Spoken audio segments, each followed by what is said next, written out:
criminal justice, healing, education. Time to awaken the community.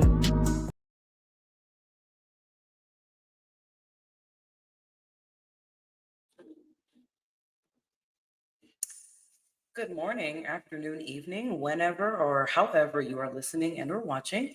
You guys should know me by now, but if you don't, my name is Holly Sisa. I am the lovely host of this wonderful program that we call Morning Mimosas.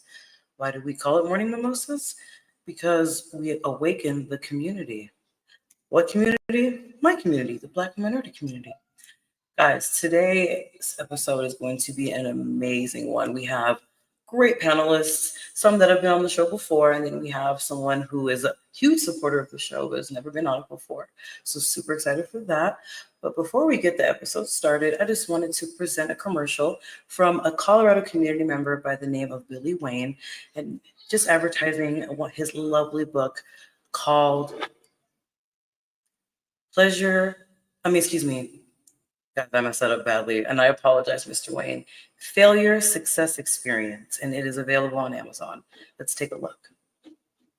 We all fail, we all struggle, but the difference between staying stuck and moving forward is how you use those experiences. I'm Billy Wayne, and I've poured years of lessons into this book. Lessons about failure, confidence, success, and building the character to keep pushing forward. And now, it's finally here. A book is officially available on Amazon today. Don't wait for someone else to tell you about it. Grab your copy now and start shaping the life you were meant to live.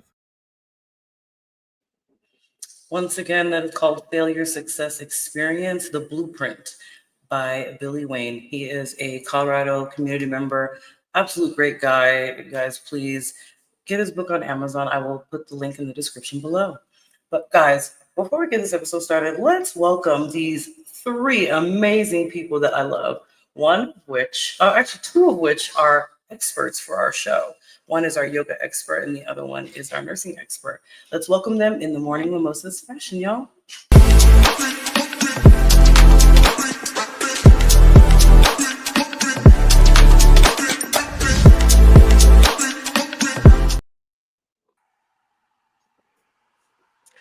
Guys, good morning / afternoon, because I know one of you is on the Eastern time. But morning, guys, afternoon. welcome. Good morning, afternoon. Guys, welcome. I know that some of you have already been on the show, but first and foremost, we care about our guests. So I want everybody to go around the room first and talk about who you guys are, what you do, and then we'll get into the topic at hand. How does that sound? Sounds great. All right, who wants to go first? Ladies first. I'm Shantae. I am a yoga specialist. I teach private yoga, group yoga. I teach yoga to kids, adults. I specialize in trauma for our Black and minority community. Love it. Hold on 1 second. I gotta do this. Got to do this. Yes. Okay. All right. Next person. Hi, everyone. My name is Makita. I'm a registered nurse / nursepreneur, also a nursing expert. I do a plethora of things. I also have a wellness business where I focus on women with hormone issues such as PCOS and thyroid. I am also a teacher I do a lot of CPR teaching, and I also teach patient care assistant. So I'm just here to be in the spotlight with Miss Holly. And gotta do it again. Yes. All right. And then to the gentlemen of the room, it's your turn. Good morning. Good morning, ladies. My name is Kevin. I am a certified self-awareness coach. Originally from the East Coast myself, close to Baltimore and Annapolis. I work with teenagers and adults. I've been in mental health about 15 years. Keynote motivational speaker as well. Work at various residential mental health facilities. Mostly what I do is brain rewirement, so helping people work through those common undesirable thoughts to induce a place of self-love. So that's mainly what I do. All right, y'all. You already know about to do one more time. Yes. Guys, hold on. Before we get the episode started, I just want to give them a huge round of applause because they are absolutely awesome. Y'all, for real. Like I love everything that these people do. So guys, the topic at hand, as you guys should be aware, but if you're not aware, emotional intelligence, right? I'm actually gonna go around the room and I'm gonna have each of the guests describe what emotional intelligence means to them. And obviously, if there's a repeat answer, that's fine. You know why? Because people need to hear the information more than once anyway. So, who wants to go first in discussing emotional intelligence and why we are here today? I guess I'll go first. Well, emotional intelligence to me is what makes you tick. It's what makes you who you are. Now, what level of emotional intelligence depends on, how familiar and how self-aware you are. I think emotional intelligence comes with stability. Emotional intelligence can be something as simple as crocheting or doing yoga, just knowing what makes you happy, what your triggers are. That's a sign of emotional intelligence.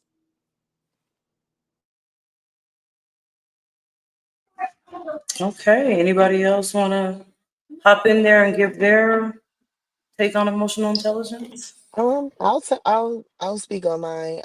I totally agree with um the other comment about emotional intelligence, but for me, I think it's a variety of things. I also think it's the emotional maturity of how you deal with your emotions, how you deal with your emotions, how you deal with being receptive to others' emotions, how you respond to things that may either trigger you or put you in a position where you can either respond negatively or positively.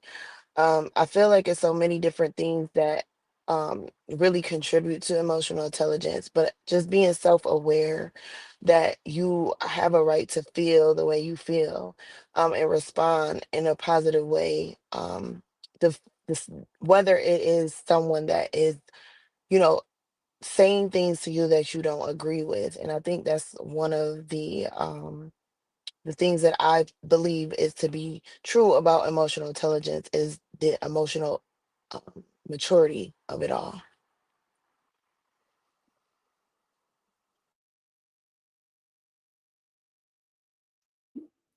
Awesome. I apologize, y'all. It is my internet that is acting so stupid right now. But I appreciate your take on that. What about you, Kevin? Can you speak for all the men real quick, or just speak in general? Let me not out you because of gender. That was wrong with me, y'all.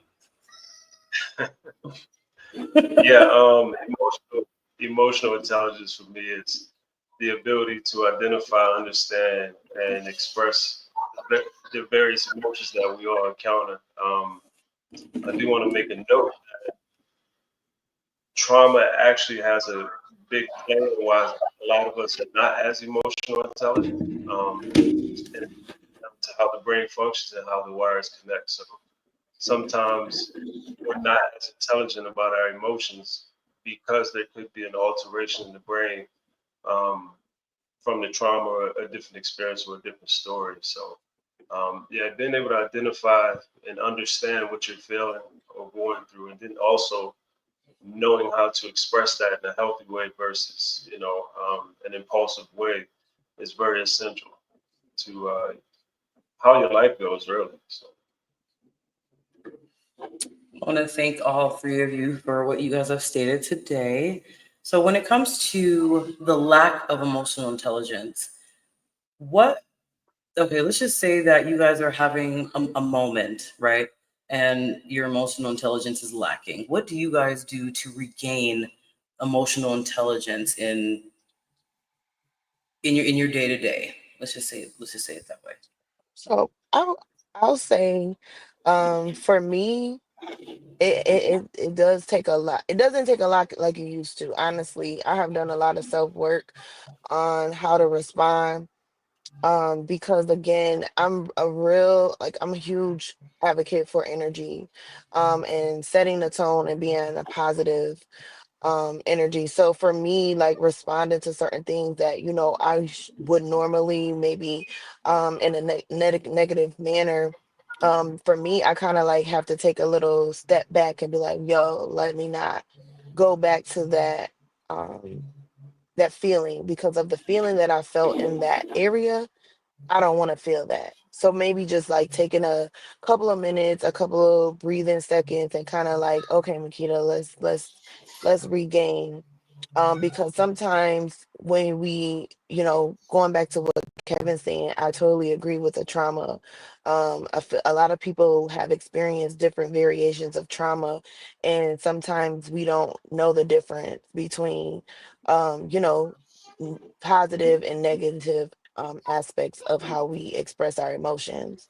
So for me, I would say that maybe just like I said, taking a couple of minutes to myself and just kind of like regaining, my normalcy, my new normalcy on how to respond in a positive manner versus negatively where I have in the past. Okay. Thank you for your perspective. Anyone else? For How do me, you? oh, I'm sorry, Holly. No, you're good. For me, just to add, I'm just adding on to what everybody else really said. In order to be emotional intelligent, you need to own your trauma. You have to start to heal. For me, I'm at a point in my life now where I smile, give grace, and send love. Like if it's negative, I'm gonna move around. Like I don't accept any of those energies into my life whatsoever. People always think I'm always positive, but it's more than that. Like positivity heals you. So if it's not always about being positive, it's just always about looking for that out when you feel stuck. And like I said, I just smile, give grace, and send love. If it doesn't align with me, I move around. I absolutely love that. Evan, what is your perspective on that? How do you handle when your emotional intelligence is out of whack? For me, being a black man, and growing up in a pretty violent, dangerous environment, where it wasn't high to have emotional intelligence, but anger was already expressed a lot. Um, it took a lot of trial and error, as it does for a lot of us. One is a man and being told you're not able, whether it's by society or in your home, you're not able to express certain emotions, especially softer emotions, whether it makes you want to cry, things like that. You can become numb. And so realizing that numbness, it pretty much becomes a barrier to love in all aspects, whether it's with your loved ones, your kids, or your family. For me, I self-reflect a lot, um, and not just from the emotional level, but from a behavioral level. Um, how did I behave when I was upset, and what was the result? And that's what I take my clients through, is understanding how your thoughts connect to your behaviors and ultimately your results. And when we act from a place of anger or impulsivity, especially as young boys, we get ourselves in a lot of trouble that way. To your point about crime going down, especially among black men, that's where emotional intelligence is really important, to understand that, hey, that anger is really a deep sadness. And a lot of times it's a grief, so there's a lot of things that play into the emotional intelligence part. Um, but again, for me, it's a lot of self reflection, and understanding that the work is done before I get in the moment where my emotional intelligence is tested. So it's the work that's done when I'm not in the argument. That way, when I'm in the argument, I can actually access that practice. When someone says something I don't like, or someone does something to me that I'm not happy with, I practiced it so I can access that. But a lot of the times, if we don't have the right guidance, um, Yes. we're just going to be impulsive. But yeah, a lot of it is self-reflection for me. I so appreciate your input on that. That's actually one of my questions, and anybody can answer this, but this is mostly for Kevin. Um, when it comes to emotional intelligence and men, where do you, other than everything else that you stated, where do you think accountability is one of the key factors to emotional intelligence pertaining to males? Then I'm obviously going to ask the ladies the same question. Yes, accountability for me is essential, but I think where we get lost is we just don't have enough role models out there to show what healthy emotional intelligence looks like. An example that we always talk about is a man being able to cry and show when he's sad and upset or if he's overwhelmed and not have his masculinity, counted for in a negative way, or Yeah. demasculine that man because he cried. And I often say expressing your anger through a violent way is not being tough. It's actually being able to say, I'm not okay. It's actually being able to say, I'm hurt. Um, Yeah. and acknowledge that you may want to express in a negative behavior or violent behavior, but you can catch yourself by acknowledging, like, I'm not feeling okay today. But we don't have those safe spaces as well. And so it's just, we can go on and on, but as a man, you just learn subconsciously as a little boy, when not to show it. And so we get into relationships and I'm not tough if I'm crying, you know, I'm not tough if I'm showing affection. I'm not, tough if I'm not a man. So I think that definition of a man is starting to change. That whole narrative anyway is starting to change. Yeah, I completely agree with you about giving men safe spaces. It just disturbs me that people don't see men as human, just like women. We're all human, so I don't really understand the putting all of that on men when they have the absolute right to have feelings. I don't know. I've always been very confused by that, but I thank you for your input. I want to ask the ladies the same thing because you guys already know I'm probably going to get a little bit into that. Accountability is something that not all women lack, but I've noticed that women don't like to hold other women accountable. So, do you guys think that accountability uh, coincides with emotional intelligence? Yes, I do. Accountability is owning your not just your trauma, but the good and the bad. Accountability is what keeps us on the straight and narrow. It makes us accountability makes you continue to make the right decision over and over and over again. It comes with integrity, and all that is aligned. So I'm gonna say yes. I think in society, women, especially Black women, is this, or not even just Black women, it's Mexicans, Hispanics that have the angry women narrative, and really that's not the case. Like, we're not angry Black women. They're not always angry. Most of the time, it's just people not owning their emotions. They're hurt, lonely, mistreated, whatever the case may be. So, yes, I think accountability has a lot to do with it. Thank you for your input. Um, for me, I feel like raising. I have a son, so I can relate to aspects of helping my son be able to process his emotions, to be able to have that opportunity to cry if needed. Having him understand that it's okay and it's not making him less than because he does express his emotions. As a mother, I do try to help him understand if he is upset to be able to identify why so that it doesn't make him feel like, oh, well, I'm just crying or I shouldn't cry. So I just wanted to say ultimately, yes, people should be accountable for how they feel, but also being able to identify why they feel the way they feel and not feel that if they, do have a period of being upset or breaking down, that it makes them less than a person.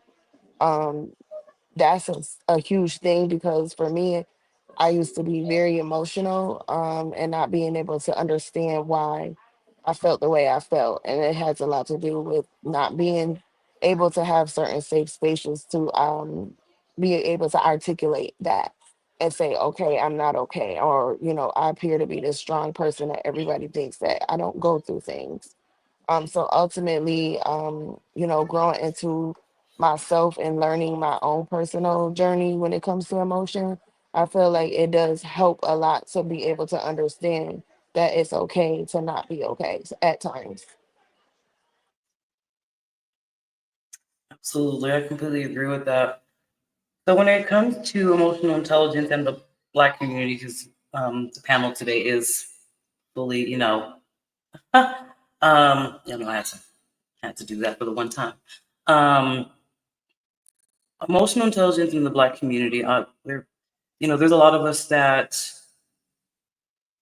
practice it, and we know how to regulate that. But for the ones who don't regulate that, some of them end up, in jail or, committing crimes or, going down the routes that emotional intelligence, the lack of emotional intelligence can take you. So as a member of the Black community, how do we, I don't even know how I'm trying to word this because I already asked about accountability. How do we help each other get out of this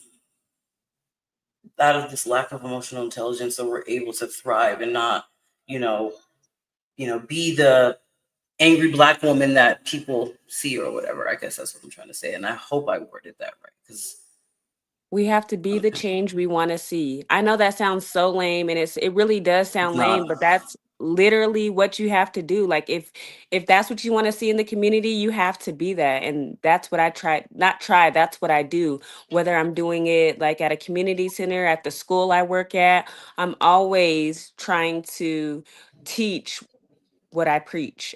Always. There we go. Anybody else? So for me, just growing, like when I think about my upbringing, I wasn't a drug dealer or anything, but I was born in this toxic environment where everyone's pretty sad, pretty angry, but they didn't really know how to express it in a healthy way. And so that led to a lot more hurt people. Um, I wasn't a great reader. I was 19 when I was told I couldn't read and comprehend. Um, you got to be curious about yourself if you want to be better. You got to be curious about what growth looks like. And the hard part about that is when you make the decision that you want to grow, be careful because some shame might come with it, right? You may end up being validated, and maybe you're not as smart about a certain subject matter that you thought you were, and that's okay. But as my lady said, you got to be the change. And for me, I started reading books. I started reading books about anger. I started reading books about emotions. Um, a lot of our community don't know, and I don't want to get too scientific, but understanding how the brain develops. Understanding that the prefrontal cortex, which is right behind your forehead, that's the area where we make discernment and decisions. It's kind of where logic comes in, being able to rationalize things, right? So if you don't understand that, but more important, you don't understand that that part of your brain doesn't finish developing until you're in your mid 20s, right? So about 25 is when your brain fully is developed. You throw trauma on top of a brain like that, it's probably not going to Yeah. develop the way it would in an ideal healthy situation. And so by me understanding like, okay, I went through all this stuff, I'm not going to make connections as easily, especially with emotions. And that is okay. I might have to work a little bit harder and be patient with it. But for me, I dove into understanding how does this thing work and what could impact it and start to grow. And there's a lot of people who are 50, 40, but they don't have the psychological maturity in their brain circuits. It sounds like a lot, but in our community, what we don't know, can be more detrimental to our healing and our well-being. And I went into the lab. I started learning about trauma, how it affects the grown-ups first. That one develops a lot more than the rational part of the brain. So no wonder our teenagers can't make sense of why their first breakup hurts so bad. And we're like, well, when you get 25, 30, you're gonna realize that, it wasn't as bad as you thought, but we live from emotions early on in life, and later on we realize, like, okay, now I understand this. But go get a book. There's a lot of great books out there. Start learning about how to work through the thing that's not working for you, and it'll open up some doors for sure. I had to make sure I gave the long clap because I was absolutely tea. Loved it, loved it, loved it. So when it comes to emotional intelligence and how you guys perceive the lack thereof in our community, I know that you guys have already stated, what you guys specifically do to help the community, but what about those people that don't believe that they have like any issues? What would you tell someone that's like, oh, okay, I just feel like I'm just, I'm fine, yeah, I got an attitude or whatever, but I'm okay.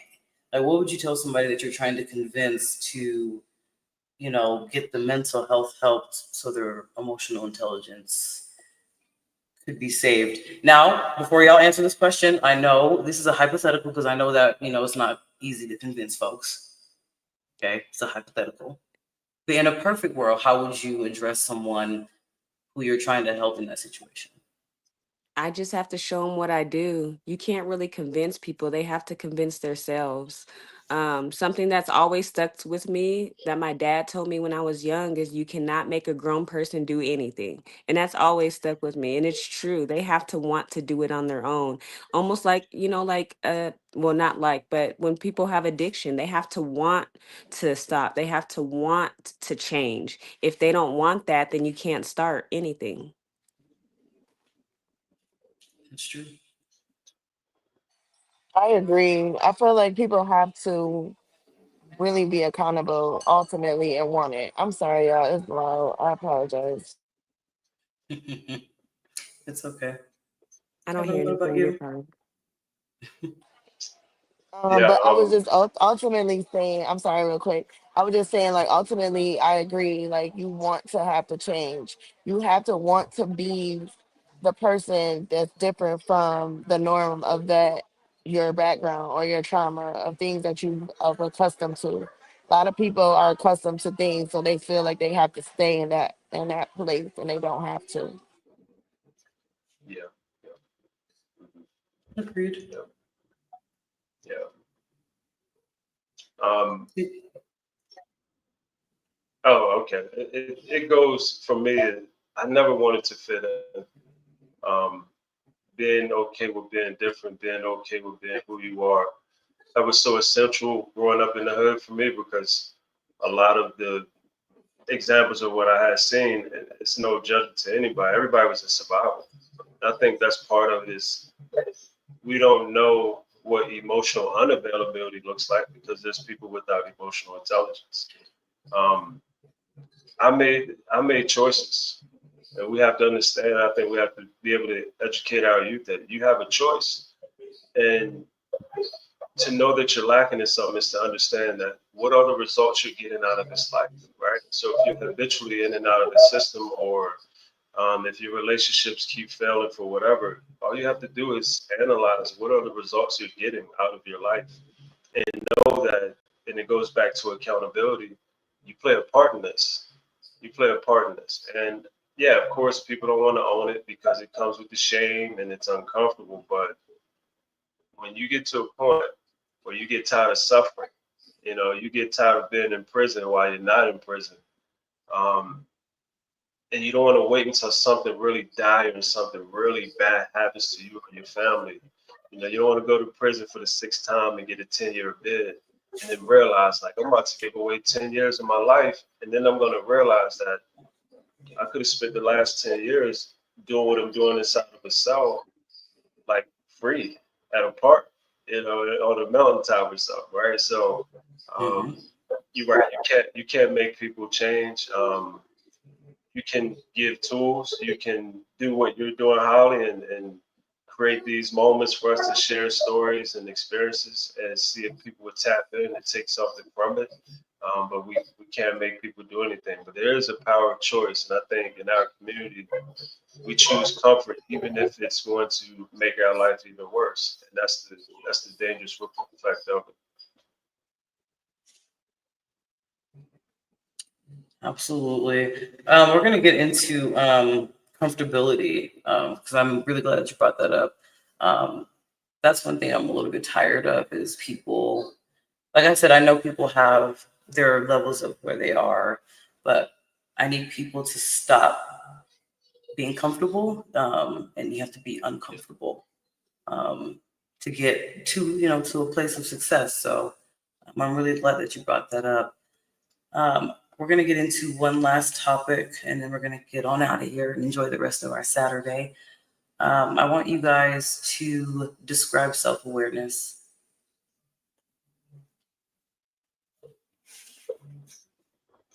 Self-awareness to me is knowing what my triggers are, like knowing, just being aware of life in general. If I go to the park, I need to be not just aware of myself, but aware of my surroundings. So being self-aware is just knowing what makes me feel weird if I'm going out to a place. If going to the grocery store gives me high anxiety, I'm not going to keep going to the grocery store.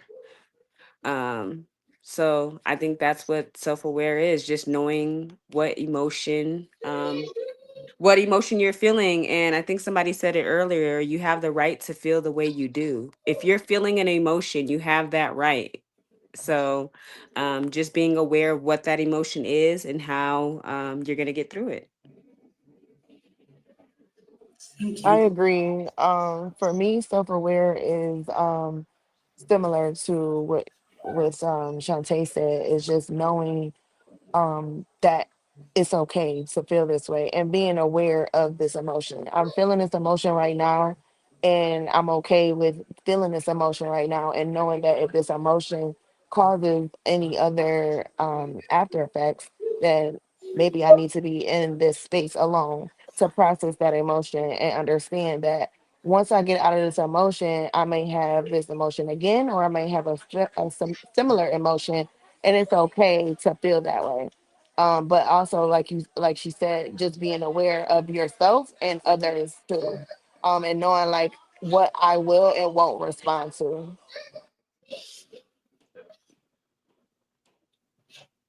Thank you. Appreciate that. Kevin, last but not least. Yeah. Just in short, I became a self-awareness coach because as a teen, I was witnessing and seeing a lot of violence and just seeing all this stuff. And it made me look internal, as far as people killing each other and all that. So I had to ask two important questions. Do I want to be dead young? And do I want to be in jail for the rest of my life? And I knew the answer would be no, but I didn't necessarily know how that would be. And I think in those environments, what's going to get you closer to being in jail. What's going to get you closer to, being dead or whatnot. So for me, the self-awareness was analyzing my thoughts and my behaviors fully and being okay with that and not beating myself up on, what decisions that I may have made that didn't work out. Get into a place of just self-acceptance through the good, the bad, and the ugly, and continuing to being on that journey. Every day, I'm still working at being more self-aware and getting back to love and things like that. So it's a continuous journey. What gets in the way of self-awareness is it's a marathon. It's not a sprint. You're going to have to ask questions that you never thought you would. And there's answers that you may not like. And you got to be okay with that if you truly want to change, if you want to grow. And so, again, I knew I didn't want to be a follower. That was another decision. I knew I didn't want to smoke a drink in my life. That was another decision. It's really getting closer to yourself so that life can't pull you away from yourself, because it will try. It will try. All right, I have to give everybody a round of applause for today real quick. Let me just do that. Absolutely. Thank you guys so much for today's episode, guys. Before we get out of here, I just want to do a quick healing affirmation. I like to do these at the end of every episode so we can all just. I am not defined by someone else's expectation of me. I give myself grace and room to evolve as I rediscover who I am. I will be patient with myself as I grow in this process. I am proud of myself for setting boundaries that express self-love. I will support those I love without sacrificing myself or my peace. I'm not everybody's cup of tea, and that's okay. I love what I have in my cup. I will protect my energy. Other people's opinion about me is none of my business. There is beauty in letting go. I will prioritize my needs before committing to someone else's. I am enough. I am worthy of love and acceptance. I will surround myself with people who have my best interests at heart. Everything I need to feel loved is inside of me. I accept myself. I see myself. I choose myself.